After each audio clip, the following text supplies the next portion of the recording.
ഹരിയാനയിലെയും ജമ്മു കാശ്മീരിലെയും ജനവിധി പ്രഖ്യാപിക്കാൻ ഇനി ഏതാനും മണിക്കൂറുകൾ മാത്രമാണ് ബാക്കി നിൽക്കുന്നത്. ജനവിധി തേടുന്ന ഹരിയാനയെ ഏറെ ആകാംക്ഷയോടെയാണ് രാജ്യം ഉറ്റുനോക്കുന്നത്.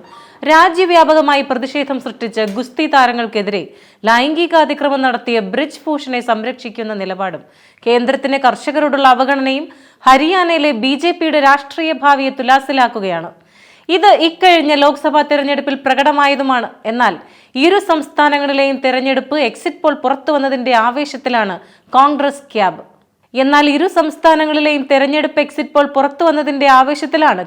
ക്യാമ്പ്.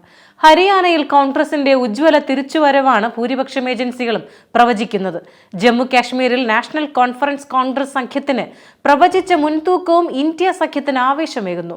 കാശ്മീരിൽ എക്സിറ്റ് പോൾ ഫലങ്ങൾക്ക് അപ്പുറമായിരിക്കും വിജയമെന്ന് നാഷണൽ കോൺഫറൻസ് നേതാവ് ഒമർ അബ്ദുള്ള വ്യക്തമാക്കി കഴിഞ്ഞു.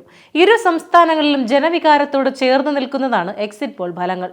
ലോക്സഭാ തെരഞ്ഞെടുപ്പിന് ശേഷം നടക്കുന്ന ആദ്യ നിയമസഭാ തെരഞ്ഞെടുപ്പ് എന്ന നിലയിലും 370-ാം വകുപ്പ് റദ്ദാക്കിയ ശേഷമുള്ള കാശ്മീരിലെ തെരഞ്ഞെടുപ്പ് എന്ന നിലയിലും പ്രാധാന്യമുള്ള ഫലം സഖ്യകക്ഷികളുടെ പിൻബലത്തിൽ മുന്നോട്ടു പോകുന്ന മോദി സർക്കാരിന് നിർണായകവുമാകും. ഇരു സംസ്ഥാനങ്ങളിലും 90 നിയമസഭാ മണ്ഡലങ്ങളിലേക്കാണ് തെരഞ്ഞെടുപ്പ് നടന്നതെങ്കിലും ജമ്മു കാശ്മീരിൽ തെരഞ്ഞെടുക്കപ്പെട്ട ലഫ്റ്റനന്റ് ഗവർണർക്ക് 5 MLA-മാരെ നാമനിർദ്ദേശം ചെയ്യാം. വോട്ടവകാശമുള്ള ഈ MLA-മാരുടെ എണ്ണം കൂടി ചേർത്താൽ 48 MLA-മാരുണ്ടെങ്കിലേ ജമ്മു കാശ്മീരിൽ ഭരണം നേടാനാകൂ. ജമ്മുവിൽ കോൺഗ്രസ് ശക്തമായ പ്രകടനം കാഴ്ചവെച്ചിട്ടുണ്ടെങ്കിൽ BJPക്ക് അവിടെ 20 സീറ്റിൽ താഴെയാവുകയും ഭരണം കിട്ടാക്കനിയാകുന്ന സാഹചര്യം സംജാതമാവുകയും ചെയ്യും. കോൺഗ്രസ് നാഷണൽ കോൺഫറൻസ് സഖ്യത്തെ PDP പിന്തുണയ്ക്കുമെന്ന് ഉറപ്പാണ്. PDPയെ പിണക്കാതിരിക്കാൻ കോൺഗ്രസ് നേതാക്കൾ ശ്രദ്ധ പുലർത്തുന്നുണ്ട്.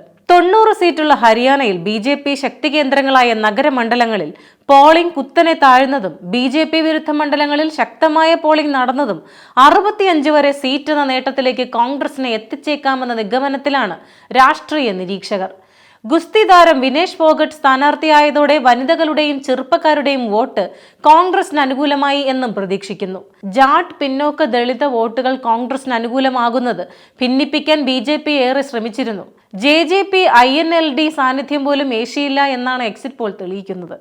ND കോൺഗ്രസ് PDP പിന്തുണയോടെ ഒമർ അബ്ദുള്ളയ്ക്ക് മുഖ്യമന്ത്രി പദവിയിലേക്ക് വഴി തുറന്നു കിട്ടുമെന്നാണ് ഫലസൂചന. 5 ഏജൻസികളാണ് NC കോൺഗ്രസ് സഖ്യത്തിന് സാധ്യത കൽപ്പിക്കുന്നത്. ഫലം നാളെ പുറത്തുവരും. രാവിലെ 8 മണി മുതൽ വോട്ടെണ്ണൽ തുടങ്ങും. ഹരിയാനയിൽ 61% പോളിംഗും 3 ഘട്ടങ്ങളിലായി കാശ്മീരിൽ 63% പോളിംഗുമാണ് രേഖപ്പെടുത്തിയത്. പ്രധാനമന്ത്രി നരേന്ദ്രമോദി, അമിത് ഷാ, കോൺഗ്രസ് നേതാക്കളായ രാഹുൽ ഗാന്ധി, പ്രിയങ്ക ഗാന്ധി തുടങ്ങി പ്രമുഖ നേതാക്കളെല്ലാം തിരഞ്ഞെടുപ്പ് പ്രചാരണത്തിന്റെ ഭാഗമായി സജീവമായിരുന്നു. ഹരിയാനയിൽ 10 വർഷത്തിനു ശേഷം കോൺഗ്രസ് വീണ്ടും അധികാരത്തിലെത്തുമെന്നും എക്സിറ്റ് പോളുകൾ പറയുന്നു. മികച്ച ഭൂരിപക്ഷത്തിൽ കോൺഗ്രസ് സർക്കാർ ഉണ്ടാക്കുമെന്നും എക്സിറ്റ് പോൾ പ്രവചനങ്ങളിൽ ഹൂഡ പ്രതികരിച്ചു. ഹരിയാനയിൽ 2014-ലാണ് BJP അധികാരത്തിലെത്തിയത്.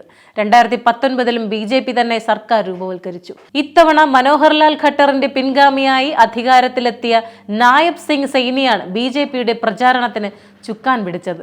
അധികാരം തിരിച്ചുപിടിക്കണമെന്ന ലക്ഷ്യവുമായി ഭൂപീന്ദർ സിംഗ് ഹൂഡയുടെ നേതൃത്വത്തിലായിരുന്നു കോൺഗ്രസിന്റെ പോരാട്ടം. എന്നാൽ പ്രചാരണത്തിനിടെ ഒരിക്കൽ പോലും കോൺഗ്രസ് ഹൂഡയെ മുഖ്യമന്ത്രി സ്ഥാനാർത്ഥിയായി ഉയർത്തിക്കാട്ടിയില്ല എന്നതും ശ്രദ്ധേയമാണ്.